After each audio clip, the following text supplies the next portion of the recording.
ఆరోగ్యమే మహాభాగ్యమని, శారీరక మానసిక ఆరోగ్యాన్ని కాపాడుకోవడం ప్రతి ఒక్కరి బాధ్యత అని గుర్రాలగొంది గ్రామ సర్పంచ్ స్వప్న హరీష్ అన్నారు. సిద్దిపేట జిల్లా నారాయణరావుపేట మండలం గుర్రాలగొంది గ్రామంలో నిర్వహించిన గ్రామ సభలో వారు పాల్గొన్నారు. గ్రామ పరిశుభ్రత, మహిళల ఆరోగ్యం, పోషకాహారంపై గ్రామస్తులకు అవగాహన కల్పించి పలు సూచనలు చేశారు. ప్రతి ఒక్కరూ తమ ఇంటి పరిసరాలను పరిశుభ్రంగా ఉంచుకోవాలని, ఇంటి ముందు చెత్తాచెదారం పేరుకుపోకుండా జాగ్రత్తలు తీసుకోవాలన్నారు. తల్లిపాలు శిశువుల ఆరోగ్యానికి ఎంతో ముఖ్యమని, బిడ్డ పుట్టిన గంటలోపే తప్పనిసరిగా ముర్రుపాలు తాగించాలని మహిళలకు అవగాహన కల్పించారు. గర్భిణీలు, బాలింతలు ప్రభుత్వం అందిస్తున్న పోషకాహారాన్ని సద్వినియోగం చేసుకోవాలని సూచించారు.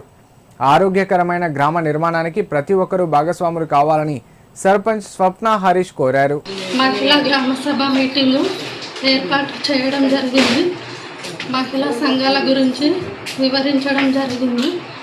అంగన్వాడీ సెంటర్ గురించి ఏ ప్రాబ్లం ఉన్నా చెప్పాలని వాళ్ళను కోరాము.